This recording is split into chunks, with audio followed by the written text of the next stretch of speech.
Família, hoje a gente vai ver um dos finais mais tops da história, mas não é que seja um final dos finais, né? Na verdade é um recomeço de uma nova vida. Nós estamos falando do final da web novel de Tensei Shitara Slime. Lembrando, web novel, isso aí é uma história que não é canônica do geral, tá? Ela é a base para a história da Light Novel. Light Novel realmente é a história canônica. A gente tá falando de um final meio que alternativo, né? Digamos assim.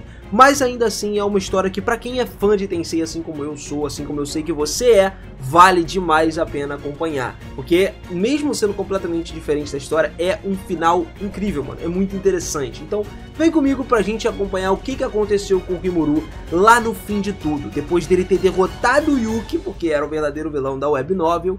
E aí, ele conseguiu restaurar a Tempest, ele conseguiu fazer com que a vida dele mudasse e viver do jeito que ele queria viver realmente? A gente vai conferir isso agora, vamos lá.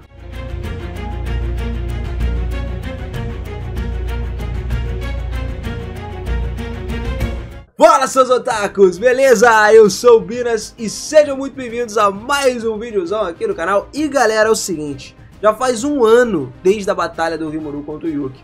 Muita coisa aconteceu desde então, as coisas foram mudando completamente. Ele transmitiu, por exemplo, para o mundo inteiro que ele tinha derrotado o Velda que estava dentro do Yuki. Porque a magia ótica que ele conseguiu usar, ele aplicou a magia de vigilância e projetou a própria figura dele sobre o céu para todos os países. Cada país tinha um Rimuru lá e ele declarou o nome dele e que a grande crise global já tinha passado. O mundo estava cheio de alegria e ele lentamente foi saindo do caos. Sem precedentes, tudo acabou. De qualquer forma, o mundo finalmente tinha recuperado a sua antiga compostura, o que era incrível, maravilhoso. Depois de derrotar o Yuki e terminar com tudo, o próprio Rimuru conseguiu soltar o Veldora também. E cara, não importa quanto tempo o Veldora tivesse isolado no mundo exterior, lá no espaço virtual que o Rimuru tinha criado, pode-se dizer que na declaração ele não conseguia ler muito a atmosfera no geral, né? No entanto, ele sabia quem ia perturbar ele, as duas irmãs mais velhas, a Velzart e a Velgrind. Mas o interessante aqui é que elas duas mudaram o interesse delas, elas não estavam nem aí agora em ficar em cima do Veldora. Na verdade, elas foram pro Velgaia, que era a nova espécie de dragão verdadeiro que estava junto do ombro da Milin lá. O Velgaia, a gente sabe que no passado do passado, era o dragão que a Milin teve quando era criança, que o Veldanava criou para ela, para viver junto com ela. Pode-se dizer que o Veldora foi salvo pelo Gongo por conta disso daí, mas era como se fosse uma auto-ação completa, né, do próprio Veldora, porque ele seria deixado sozinho pelas irmãs por causa desse dragãozinho novo. Assim, era o papel do Rimuru confortar o Veldora nesse momento, porque ele tava com ciúmes do dragãozinho. Só que, cara, pra ele isso foi muito irritante, né? Bem, o que ele tava dizendo? O Veldora tava como sempre, de qualquer forma, daquele mesmo jeitão dele. Depois disso, a Velgrind saiu rapidamente. Ela foi para um lugar diferente, provavelmente procurar a reencarnação do Rudra, que era quem ela realmente amava. A Velzart voltou para o continente do norte com o Guy Crimson. Diz inclusive que a construção do paraíso dele para os demônios numa terra gelada, onde as pessoas não conseguiriam interferir de jeito nenhum, foi criada por eles. O castelo entrou em colapso completamente, só que diz que a reprodução com a habilidade do Guy Crimson parecia que ele conseguiu de fato desenvolver a habilidade final dele, que era a habilidade Lúcifer, o rei da arrogância. Com base na experiência da batalha final, ele conseguiu adquirir essa habilidade final Nortens do Deus do Abismo, e essa habilidade também parecia ter incorporado todas as coisas incorporadas de Gaia, que parecia ser uma habilidade universal, ou seja, o Guy Crimson ficou num nível muito mais poderoso. Disse até que ele tentou evoluir sua capacidade para processar a energia fugitiva do Rudra, e aí depois, como o Rimuru apareceu na hora certa, parecia que o próprio Guy estava insatisfeito com a última batalha ter acabado sem ele ter usado sua habilidade. O Guy declarou friamente que o Rimuru era muito mais forte que ele depois disso aí, e que não valia a pena para os dois brigarem um contra o outro.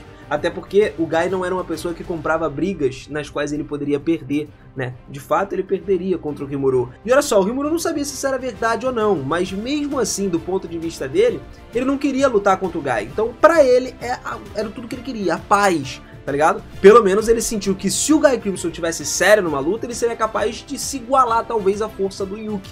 E ele não acha que iria perder se ele fosse, pô, lutar contra ele agora. Provavelmente não. Mas de qualquer forma ele não queria se machucar tanto por conta do orgulho também. Então não tinha razão, não tinha significado pra lutar. E se você pode se dar bem ali, é a melhor coisa de todas. Trazendo mais uma lição pra gente. Pra que guerra, se a gente pode ter paz? O Guy Crimson também era um cérebro de combate, cara, em certo sentido. Então a gente vê apenas ele dizendo que é desnecessário ter um desafio desse. O mundo do céu também foi decidido como território da Milin agora, com a encarnação de todas as coisas do Gaia. E olha, foi ele que construiu o Portão do Céu, aquela parte do castelo que tinha sido destruída na batalha de agora. Os moradores estavam todos migrando um depois do outro para o antigo reino demoníaco governado pela Milin. A Arpelada, que estava sendo liderada pela Frey, e a besta Lycanslop, liderada pelo Carrion, todos foram juntos. Os anjos, demônios celestiais que seguiram o Dino, foram para lá. Como se fosse um intercâmbio cultural, tá ligado? Então foi confirmado que eles interagiriam completamente com Tempest, a Terra dos Monstros. Basicamente iam rolar experimentos de novas tecnologias que seriam conduzidas no céu. Enquanto houvesse uma substância chamada poeira mágica que pudesse ser convertida diretamente em energia, é claro que desenvolvendo a ciência ali cada vez mais, né? As coisas estavam completamente diferentes do mundo original do Rimuru, e a pesquisa de desenvolvimento seria realizada dentro do labirinto como já estava acontecendo antes. Só que o mundo do céu era o primeiro a incorporar o que poderia ser feito com essas habilidades novas, com essa tecnologia nova. Claro que tudo baseado em tecnologia física seria direto retornado para o reino dos anões, né? Que são aqueles baseados em tecnologia mágica, seriam retornados à magia de Sarion. Era como se cada um tivesse um lugar destinado. A gente sabe que os anões são muito bons em construir as coisas, então coisas físicas na mão deles ia dar muito bom, e coisas mágicas na mão dos anjos era perfeição, tá ligado? Dessa forma, mantendo a singularidade de cada país, ele seria capaz de fluir com a tecnologia de várias gerações atrás dos países ocidentais. O Rimuru terminou essa história também sem um filho, e ele não tinha uma vida útil em primeiro lugar, então ele não precisava se casar ou algo do tipo, ou melhor, ele só tinha a sensação de que isso seria uma fonte de conflito muito grande se ele fizesse, até porque tinha muita gente que cobiçava ele, né? Agora, o país dos demônios de Tempest também passou por uma grande mudança. Depois de todos eles trabalharem arduamente, os executivos liderados pelo Benimaru, Hobgoblins abaixo, começaram a reconstruir toda a cidade. A cidade foi reconstruída num piscar de olhos pelos agentes do Geralt, por exemplo. E a reinstalação das cidades vizinhas também era facilmente feita pela Ramírez. Os aventureiros também começaram a cooperar e os soldados imperiais também foram mobilizados para ajudar. Graças ao trabalho árduo de cada um deles, Tempest, que era a terra dos monstros mesmo, renasceu como uma cidade super futurística, como nenhuma outra cidade já tinha sido criada nesse mundo. Porque, basicamente, o Rimuru veio com uma ideia, sem nem pesar, cara, de que o Geld fez tudo acontecer. Ele implementou generosamente, lógico, a aplicação prática de toda essa nova invenção de pesquisa, e algumas foram adotadas sem esperar por experimentos do céu, por exemplo. E embora seja deixado os aspectos turísticos lá como uma cidade termal, por causa que o Rimuru deu muita ênfase nas termais de lá, a futura renovação foi concluída de uma forma impressionante, cara. Múltiplas barreiras de defesa foram realizadas contra círculos mágicos, né, em grande escala, porque agora o lugar estava muito maior. O canal de distribuição dentro da cidade foi conectado a vários dispositivos diferentes de transferência. O círculo mágico de transferência foi organizado para cada sessão, para que o movimento seja mais suave, mais rápido. E os arranha-céus, agora que estavam dispostos, estavam funcionando, mano, de forma incrível. Pra tu ver, a cidade estava se expandindo muito pra cima agora. Ela cresceu já pros lados e estava se expandindo pra cima, se tornando uma metrópole, uma megalópole, enfim. Em torno de todo o espaço ali, a gente viu a vida dos moradores que estavam se espalhando, estavam se harmonizando com a floresta. E a conclusão da cidade é que, assim, essa cidade de fantasia tinha o mesmo espaço que uma cidade gigante. Com uma magia, ciência, tudo harmonizada. Eles conseguiam perceber literalmente um alto nível de conveniência que estava infinitamente à frente dos tempos. Porque a gente sabe que quando o Rimuru veio para esse mundo também, o mundo ali em si, mesmo sendo um mundo mágico, ele está muito atrasado com relação à sociedade atual. Claro que tem muito trabalho para fazer os monstros interagirem uns com os outros, os países interagirem uns com os outros, e era urgente até instalar um portão de trânsito do Círculo Mágico de Relé, justamente para fazer essa transferência, só que também era necessário melhorar a rede ferroviária, né, um conjunto de coisas que eles tinham que fazer ali. E com isso em mente, o Rimuru decidiu implantar um trem que se movia por conta da poeira mágica, com uma rede de transporte para cada cidade, e ele coletava o melhor de várias tecnologias mágicas e podia ser operado com uma velocidade de mais de 300 km por hora, sem vazamento de choque ou som para os arredores, ou seja, era o trem perfeito, mano. Acho que o trem que os chineses, japoneses, enfim, a galera tá começando a construir por aí pra gente. A propósito, o antigo reino dos demônios, depois da partida da facção da Milin, se tornou mais um lugar ainda mais intocado, né? Só que era uma terra rica de recursos ainda. Era muito abundante essa parada lá. Então o Rimuru decidiu sobre essa operação futura, depois de consultar os reis de cada país, que ele iria explorar esses recursos. Esses desenvolvimentos levariam mais do que uma década para serem alcançados com um objetivo nacional, mas não tinha ninguém para se opor a isso. só para solicitar a construção em nome do Rimuru. Todos os países ficaram muito felizes em oferecer uma cooperação. Quem não ia cooperar com o mestre, o cara mais forte do mundo, literalmente? Como esperado, o nome do grande rei demônio que salvou o mundo agora fazia diferença para todos os países desse mundo.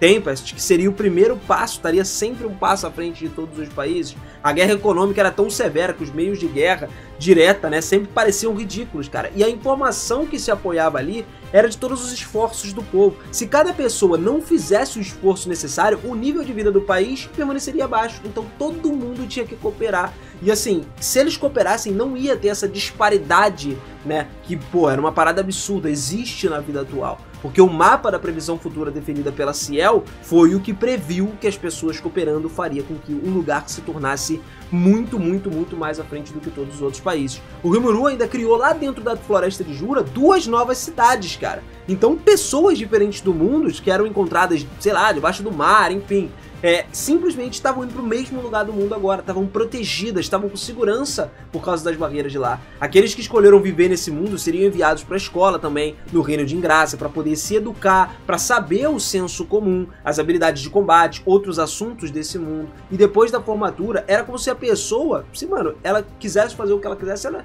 escolhia, tá ligado? Tinha a opção de trabalhar nas instituições importantes de cada país, se ela quisesse, tinha a opção de trabalhar normal, de voltar para casa, não fazer nada, enfim. Mas é aquilo, os esforços dariam frutos e a navegação interdimensional seria desenvolvida a partir de muitos estudos por causa disso. Então, através dessa interação, além das dimensões, uma nova história começou, cara. E quando se trata do labirinto, cara, a dificuldade estava ficando muito mais alta. O labirinto em si, lembra que a gente falou que ele já perdeu algumas vezes, ele estava começando a crescer. Não importa como você pense sobre isso, é impossível para os humanos capturarem o labirinto agora. Seria difícil preparar armas de combate de última geração para você lutar de frente contra aquela galera, principalmente se chegando no Zejon, mano. A gente já falou, já tá vendo que na Light Novel o Zejon já tá roubado. Imagina aqui que o nível de força da Web Novel é tipo assim, umas 10 vezes, sei lá, 20 vezes mais forte do que a Light Novel. Então assim, você precisaria de armas móveis, mágicas, tudo pra conseguir entrar. E já era difícil ainda assim. Os andares inferiores também começaram até a criar um gostinho por ser um campo de testes para novas armas de Tempest. De qualquer forma, o labirinto que estava sendo liberado pela Ramírez e agora pelo Zejon também, aumentava cada vez mais o seu poder. Bem, foi literalmente um ano apressado como esse, mas mesmo assim o Rimuru estava sempre pensando no futuro, que assim, ele sempre pensava num momento muito denso, né, mas já estava na hora dele se acalmar um pouquinho, então a ideia era ele limpar um dos arrependimentos dele. Então as coisas começaram a ficar um pouco diferentes. Nessa hora o Rimuru começou a ouvir algo diferente, um jovem chorando ali, um cara legal, falando que alguém tinha sido esfaqueado, caiu no chão, uma mulher olhando pra ele triste. A gente sabe que esses dois são Tamura e Sawatari. Você que tá acompanhando já sabe do que eu tô falando. Esses aí realmente não mudaram. São aqueles dois do início do anime, lá do primeiro episódio, antes do Rimuru vir pra esse mundo. Não é natural que eles não tenham mudado, cara. Então o próprio Rimuru caminhou até o Tamura e bateu nele no ombro, pegou ele no ombro. Cara, é muito diferente. Os edifícios altos alinhados aonde ele estava agora nos arredores envoltos de agitação, cheio de gritos, o som da sirene do carro da polícia, a distância, muita coisa. Era a visão que fez ele se sentir nostálgico e até tonto. Isso começou a pegar um pouco na mente dele. No fim das contas, o Rimuru conseguiu concentrar sua consciência e transferir a existência paralela múltipla. Isso foi um sucesso. Parece que a habilidade seria ativada sem problema aqui nesse mundo também. Em outras palavras, parece que ele conseguiu dividir a consciência atual dele no seu corpo, no mundo original e no seu corpo da vida real, tá ligado? Ele acordou agora no hospital, depois de ter sido esfaqueado lá no início do anime, e voltou à sua vida normal lá também, cara. Acontece que agora ele estando no corpo do homem familiar, que compartilhou por 37 anos da vida dele na primeira vida, só que de alguma forma ele ainda estava um pouco preocupado, porque ele pudesse se tornar inutilizável, tá ligado? Porque ali era um lugar onde ele poderia ter filhos até. Inutilizável, você entendeu o que eu tô querendo dizer. Lá, ele começou a conversar com o Tamura, né, que falou que tudo isso parecia um sonho, porque na verdade o Rimuru não tinha nem chegado a ser esfaqueado, né, talvez ele simplesmente desmaiou antes disso acontecer, então tem uma possibilidade de que tenha sido realmente um devaneio dele. Mas o Tamura respondeu que na verdade uma mulher misteriosa, que ela era uma beleza tão feroz que não era um modelo, uma celebridade, alguma coisa assim, ela chegou e trouxe o Rimuru de volta à vida naquele corpo.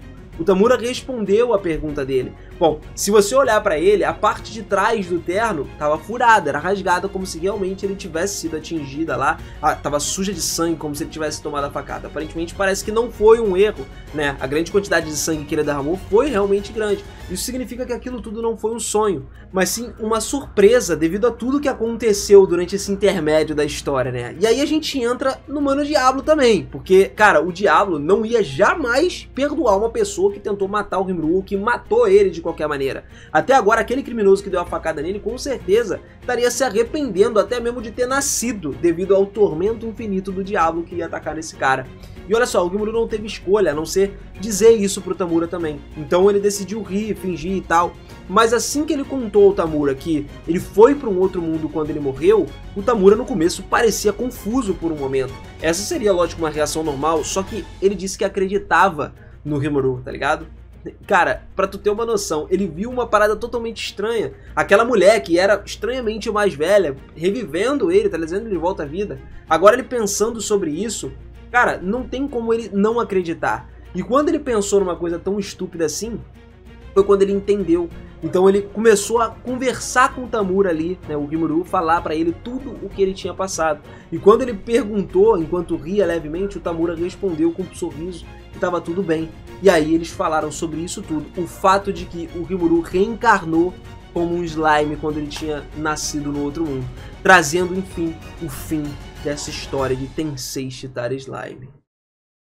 Mas calma, família, calma lá, ainda não acabou, porque a web novel acabou por aqui, mas Tensei não tá acabando. A gente não vai parar de trazer nada aqui no canal, eu vou continuar contando essas histórias pra vocês, eu sei que vocês amam, mesmo não sendo algo canônico da história, a gente tá sempre comentando aqui no canal. E lógico que vai ter muita coisa canônica também, porque a Light Novel tem muita coisa pra gente trazer, ainda tô trazendo muita coisa e ela tá lançando ainda, tá? Então a gente vai rumo ao completo final de verdade da Light Novel, cara. A gente vai ter que esperar ainda um pouquinho pra ver aonde isso vai dar. Até porque terminamos num momento incrível do Rimuru também na Light Novel, lutando contra o Feldway. E isso é uma das lutas mais incríveis que a gente vai ver na Light Novel, tá? Então cada pedacinho da história vai ser trazido aqui pra vocês no vídeo, nas novidades, e vão sempre rolar coisa nova pra vocês.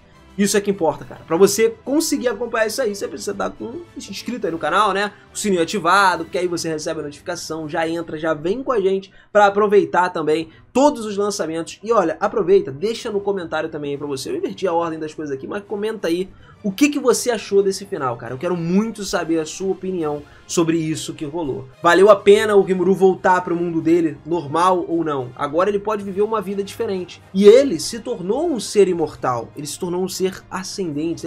O cara chegou num outro nível. Tanto que é o que eu falei, ele dividiu a alma dele, tanto pro mundo original, quanto pro mundo, mundo de fantasia, né? Então, ele conseguiria fazer isso por vários universos. Se caso ele morresse no mundo original, ele voltaria pro mundo de fantasia e poderia se auto-reviver, né, digamos assim. Então, realmente, ele chegou num nível completamente diferente do esperado. Até porque para derrotar o Yuki do nível que ele tava, né, ele lutou contra o Velda, basicamente, que era um fragmento do Velda Nava, e ele derrotou, mano. O Velda Nava era o Deus do mundo. Então, vale demais isso aí. Bom, galera, beijo no coração de vocês, aquele forte abraço, e eu te vejo no próximo vídeo, hein? Esquece não. Até mais, valeu!